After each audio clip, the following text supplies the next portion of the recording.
अब देखिए, हम लोग क्लास 11th के मैथ के पहले चैप्टर का एनसीईआरटी का एक्सरसाइज 1.1 का पहला क्वेश्चन सॉल्व करते हैं। ठीक है, तो पहला क्वेश्चन दिया गया है जे से प्रारंभ होने वाले वर्ष के सभी महीने का संग्रह। तो आप सोचिए कि जे से प्रारंभ होने वाला वर्ष का कौन सा महीना है। जैसे एक हो जाएगा जनवरी, आपका क्या हो जाएगा जनवरी, ठीक है, जनवरी हो जाएगा। और क्या हो जाएगा, देखिए जनवरी, फरवरी, मार्च, अप्रैल, मई, जून, ये तो जून हो जाएगा। क्या हो जाएगा जून। फिर इसी के बाद हो जाएगा जुलाई, जून के बाद जुलाई, ठीक है। फिर आएगा अगस्त, सितंबर, अक्टूबर, नवंबर, दिसंबर, और कोई नहीं, ये 3 है। ठीक है, जो कैपिटल जे से प्रारंभ होता है। ठीक है, जे से प्रारंभ होगा। तो जे से प्रारंभ होने वाले वर्ष के सभी महीनों का संग्रह कौन है, जनवरी, जून और जुलाई। आप किसी से भी पूछेंगे कि जे से प्रारंभ होने वाले महीनों का संग्रह, तो सबका जवाब यही आएगा जनवरी, जून, जुलाई। यानी आप किसी से भी पूछेंगे, किसी भी व्यक्ति से पूछेंगे, सबका जवाब यही मिलेगा।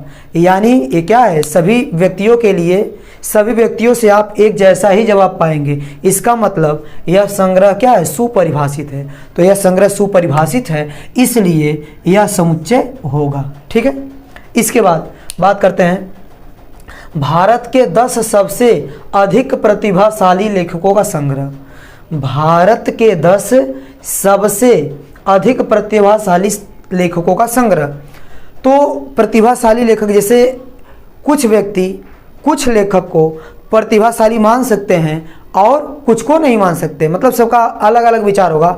आप 10 प्रतिभाशाली लेखकों का संग्रह पूछेंगे तो अलग अलग व्यक्तियों के लिए अलग अलग जवाब आएगा। वो जिसको पसंद करता रहेगा 10 नाम नोट करके दे देगा। ठीक है, और किसी दूसरे से पूछेंगे तो उसकी पसंद और उसकी पसंद मैच करे, ये बात जरूरी नहीं है। तो उसका संग्रह कुछ और हो सकता है। वह व्यक्ति जो 10 लिखेगा वो इस 10 वाले से मैच करे, कोई जरूरी नहीं है। इसका मतलब अलग अलग व्यक्ति से आप पूछेंगे तो जो जवाब आएगा 10 सबसे अधिक प्रतिभाशाली लेखकों का जो संग्रह होगा वो अलग अलग व्यक्तियों के लिए क्या होगा, अलग अलग होगा। हो सकता है किसी लेखक को कोई पसंद करता हो तो दूसरा उसको नहीं पसंद करता हो, ठीक है, और तीसरा किसी और को पसंद करता हो। तो मतलब 10 सबसे अधिक प्रतिभाशाली लेखकों का संग्रह यह क्या है, सुपरिभाषित नहीं, क्योंकि सबका जवाब क्या होगा, अलग अलग आएगा। इसलिए यह सुपरिभाषित नहीं है, इसलिए यह समुच्चय नहीं होगा, मतलब यह संग्रह समुच्चय नहीं होगा।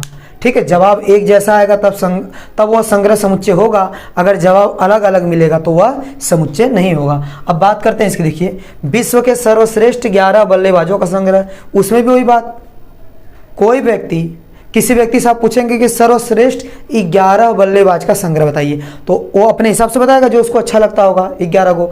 और यदि आप किसी दूसरे व्यक्ति से पूछेंगे तो वह कोई दूसरा 11 नाम नोट करके दे देगा। ठीक है, जैसे आप इंडिया वाले से पूछेंगे तो उसमें ज़्यादातर आपके इंडिया के जो जितने खिलाड़ी होंगे उनका नाम नोट करके दे देगा, उसको अच्छा लगेगा। ठीक है, और दूसरे देश के आप पूछेंगे, जैसे इंग्लैंड वाले से पूछेंगे तो अपने खिलाड़ियों का नाम दे देगा कि हाँ सर्वश्रेष्ठ ए हमारे लिए हैं। तो सभी व्यक्तियों के लिए अलग अलग जवाब होगा, सबका जवाब एक जैसा नहीं होगा, सेम नहीं होगा। इसलिए यह भी जो संग्रह है वो सुपरिभाषित नहीं है। तो हम कह सकते हैं सुपरिभाषित नहीं है, तो ये भी समुच्चय नहीं होगा। इसके बाद आपकी कक्षा के सभी बालकों का संग्रह, हाँ ये समुच्चय है। देखिए कैसे, जैसे आपके क्लास में मान लीजिए कि 5 ही बच्चे पढ़ते हो, जैसे A B C D E, मान लीजिए कि 5 बालक हैं जो पढ़ते हैं। ठीक है, आपके क्लास में मान लीजिए क्लास 11 में मान लो 5 लोग केवल पढ़ते हैं। कितने लोग पढ़ते हैं, 5 लोग। तो आपके क्लास में जो बालकों का संग्रह है वो सुपरिभाषित है, क्योंकि कोई व्यक्ति आएगा उससे पूछा जाएगा कि आप मेरे क्लास के बच्चों का संग्रह बनाइए, तो उसने वो बनाएगा कि A B C D E। और दूसरा कोई व्यक्ति आएगा, उससे यदि आप पूछेंगे कि क्लास 11 के बच्चों का संग्रह क्या होगा, बालकों का संग्रह क्या होगा, वो आएगा तो फिर देखेगा ये 5 लोग हैं, यही लिखेगा A B C D E। मतलब आप किसी से पूछेंगे कि आपकी कक्षा के सभी बालकों का संग्रह, जैसे मेरे क्लास के सभी बालकों का मान लीजिए संग्रह है, तो आप किसी से पूछेंगे तो जवाब यही पाएंगे A B C D E। ठीक है, तो सबका जवाब एक जैसा ही होगा, तो ये सुपरिभाषित है। ठीक है, इसे आपकी कक्षा के सभी बालकों का संग्रह। तो मान लीजिए हमारे क्लास में 5 बच्चे हैं, कितने बच्चे हैं, 5 बच्चे हैं। तो आप किसी व्यक्ति से पूछेंगे देखिए ये मेरे क्लास के बच्चों का संग्रह बताइए, तो वो ये बताएगा। फिर दूसरे व्यक्ति से भी पूछेंगे कि मेरे क्लास के बच्चों का संग्रह बताइए, तो वो इसी तरह लिखेगा। फिर तीसरे से पूछेंगे तब पर भी वही देगा जवाब, मतलब सबका जवाब एक ही जैसा आने वाला है। तो यह सुपरिभाषित है, इसलिए आपका यह समुच्चय हो जाएगा। ठीक है, तो जो समुच्चय उसको सही टिक कर रहा हूँ और जो समुच्चय नहीं उसको क्रॉस में टिक कर रहा हूँ, ठीक, गलत टिक कर रहा हूँ। ठीक है, आप समझिए, क्रॉस लगा रहा हूँ तो वो गलत है, वो समुच्चय नहीं है, और जहाँ सही लगा रहा हूँ वो क्या है, समुच्चय है। अब देखिए 100 से कम सभी प्राकृतिक संख्याओं का संग्रह, यह भी समुच्चय है। अगर किसी से आप पूछेंगे 100 से कम प्राकृतिक संख्याओं का संग्रह, तो बोलेगा 1 2 3, ये कहाँ तक जाएगा, 99 तक, 1 से लेके 99 तक। और दूसरे व्यक्ति से भी पूछेंगे तो उसका जवाब भी यही होगा, 100 से कम प्राकृतिक संख्या यही होगा। किसी से भी पूछेंगे सबका जवाब एक ही जैसा आएगा। इसका मतलब यह संग्रह क्या है, सुपरिभाषित है, और सुपरिभाषित है तो समुच्चय होगा, तो यह भी समुच्चय होगा। ठीक है, और इसके बाद लेखक प्रेमचंद्र द्वारा लिखित उपन्यासों का संग्रह, तो उनके द्वारा जो उपन्यास लिखा गया है वो तो सबको पता ही है।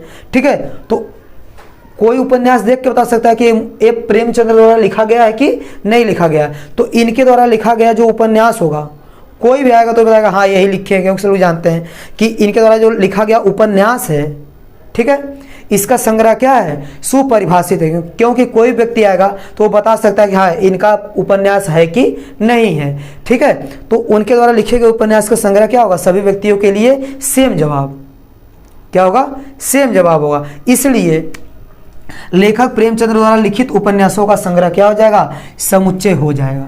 ठीक है, इतना हो जाएगा ना। इसके बाद सभी समपूर्णांकों का समुच्चय, ये भी क्या है, समुच्चय है। समपूर्णांक क्या होंगे, देखिए सभी समपूर्णांकों का समुच्चय, तो समपूर्णांक कौन, 2 4 6 8 10 डॉट डॉट डॉट, ये क्या है, समपूर्णांक है। क्या है, समपूर्णांक। तो सभी समपूर्णांकों का संग्रह, तो सभी समपूर्णांकों का संग्रह क्या होगा, एक समुच्चय होगा।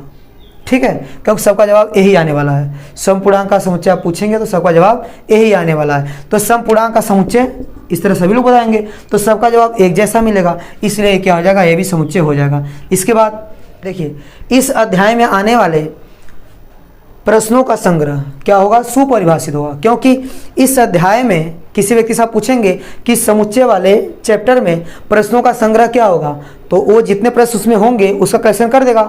अगर आप किसी दूसरे व्यक्ति से पूछेंगे कि इस चैप्टर में आने वाले प्रश्नों का संग्रह क्या होगा, तो वो भी वही कलेक्शन करेगा। और तीसरे व्यक्ति से आप पूछेंगे कि इस चैप्टर में आने वाले प्रश्नों का संग्रह क्या होगा, तो वो भी क्या करेगा, वही संग्रह बनाएगा। सबका संग्रह क्या होगा, एक जैसा बनेगा, मतलब सबका जवाब एक जैसा है। इसका मतलब ये सुपरिभाषित है, तो ये भी समुच्चय हो जाएगा। अब इसके बाद विश्व के सबसे अधिक खतरनाक जानवरों का संग्रह, तो विश्व के सबसे अधिक खतरनाक जानवरों का संग्रह यह समुच्चय नहीं है।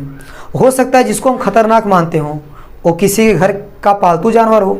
जैसे देखिए कुछ लोग तो जैसे शेर को भी खतरनाक माना जा सकता है, लेकिन शेर को कुछ लोग पालते भी हैं। ठीक है, तो जो हमारे लिए खतरनाक हो सकता है वो किसी और के लिए खतरनाक नहीं भी हो सकता है, वो उनके लिए पालतू भी हो सकता है। वो बोलेंगे नहीं मेरे लिए शेर तो खतरनाक नहीं है क्योंकि मैं पाला हूँ, मेरे लिए ठीक है।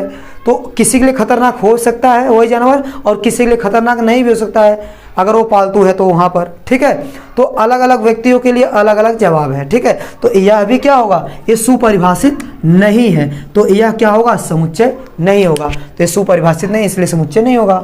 ठीक है, तो जो ऐसा संग्रह जो क्या हो, सुपरिभाषित हो। सुपरिभाषित का अर्थ सबका जवाब एक जैसा, ठीक है, तब जाकर समुच्चय होगा। और ऐसा संग्रह जो सुपरिभाषित नहीं है, मतलब सबका जवाब अलग अलग आवे, तो वह संग्रह क्या हो जाएगा, समुच्चय नहीं कहलाएगा। ठीक है, इस प्रकार क्वेश्चन नंबर 1 कंप्लीट हो गया।